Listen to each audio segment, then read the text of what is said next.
Ya, assalamualaikum kawan-kawan semua, para pemirsa dan para penonton yang sedang menyaksikan. Di video kali ini kita akan membahas mengenai salah satu dari metode penerjemahan Al-Quran yang bernama metode Granada. Oke, langsung saja kita masuk kepada pembahasan yang pertama mengenai asal mula metode Granada ini. Bermula dari seorang yang membaca buku yang berjudul Pandai Merangkum Pelajaran. Dari sana, ia mulai berlatih dan menerapkan apa yang ia pelajari dari buku tersebut. Hingga setiap pelajaran di sekolahnya, ia rangkum untuk memudahkan memahami pelajaran di sekolah. Tak hanya itu, ia juga menerapkan metode itu untuk menghafal Al-Quran, sehingga Al-Quran dapat dengan mudah ia hafal. Selanjutnya, metode meringkas ini terus ia terapkan, hingga yang menjadi asal mula lahirnya metode Granada ini dipicu oleh betapa banyaknya orang-orang yang mengeluh karena sangat kesulitan dalam mempelajari bahasa Arab.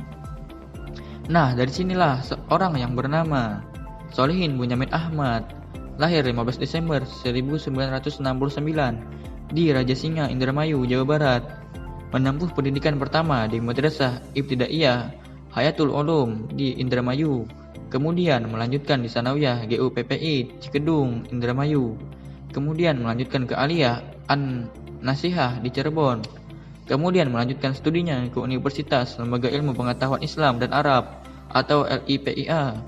Beliaulah yang melahirkan metode Granada dalam penerjemahan Al-Quran. Terjemah Al-Quran metode Granada. Granada adalah satu metode untuk memahami bahasa Al-Quran dengan mempelajari rumus kunci komponen bahasa Al-Quran melalui modul dan kamus Granada, sehingga nantinya dapat mengartikan atau menerjemahkan Al-Quran dengan hitungan huruf. Tujuan metode ini menciptakan kader-kader generasi muslim ideal memahami Al-Quran dengan baik, sehingga mampu memberikan solusi dan menjawab tantangan zaman sesuai dengan nilai-nilai Qur'ani. Metode ini menggunakan 4 langkah jitu, di antaranya yang pertama, menguasai komponen kalimat dalam bahasa Arab seperti isim, kata benda, fiil, kata kerja, huruf kata yang tidak bisa dipahami maknanya kalau tidak disambungkan dengan yang lainnya. Yang kedua, menguasai kata-kata tak berubah yang tak berakar seperti huruf bermakna, kata ganti, kata penghubung, dan kata tunjuk. Yang ketiga, menguasai rumus Granada. Yang keempat, latihan yang istiqomah yang dibantu dengan alat-alat seperti Kamus Arab Indonesia, Al-Quran Terjemah Departemen Agama, dan Tafsir Ibnu Katsir. Proses menerjemah metode Granada. Untuk dapat menerjemah dengan baik menggunakan metode Granada, setidaknya harus melalui 4 langkah proses penerjemah. Yang pertama langkah pertama yang harus ditempuh adalah menguasai komponen kalimat dalam bahasa Arab. Komponen dalam bahasa Arab hanya ada 3, yakni 1 kata benda yaitu isim, 2 kata kerja yaitu fi'il, dan ketiga yaitu huruf. Dan langkah kedua adalah menguasai kata-kata tak berubah. Ada 4 kata tak berubah yang sangat penting untuk dipelajari. Yang pertama, huruf bermakna, yakni setiap kata yang bermakna. Yang kedua, kata ganti, dalam bahasa Arab disebut isim dhamir, yang artinya nama yang tersimpan di hati. Yang ketiga, kata penghubung bermakna, yang dalam bahasa Arab disebut isim mausul.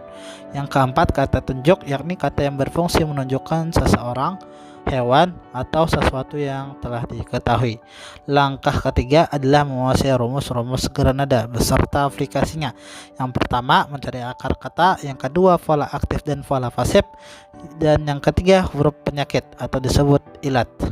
Dan langkah terakhir, langkah keempat adalah latihan yang istiqomah.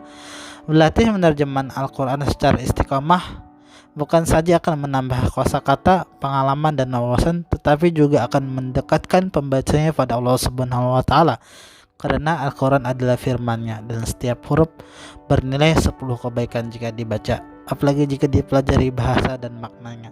Oleh karena itu, metode Granada menjadikan latihan yang istiqomah sebagai langkah atau proses yang harus dilewati. Granada menganjurkan untuk membaca dan menerjemahkan Al-Quran secara letterlek atau kata per kata, sesuai dengan kaidah yang diperoleh selama belajar. Setiap metode dalam proses penerjemahan Al-Quran tentu memiliki keunggulannya masing-masing. Begitu pula dengan metode Granada ini. Di antaranya yakni proses pengajaran dapat menggunakan standar pengajaran Indonesia. Kemudian, training of trainernya dapat dilakukan dalam waktu yang relatif singkat, yakni cukup 3 jam. Namun, dalam prosesnya kemungkinan tetap saja akan ditemukan kata-kata yang cukup sulit untuk dipadu-padankan dengan makna atau arti yang tepat. Kesimpulannya, proses penerjemahan dengan metode ini setidaknya harus melewati 4 proses, yakni penguasaan komponen kalimat dalam bahasa Arab, penguasaan kata-kata tidak berubah, penguasaan rumus-rumus Granada beserta aplikasi, dan latihan yang istiqomah. Sekian dari kami. Wassalamualaikum warahmatullahi wabarakatuh.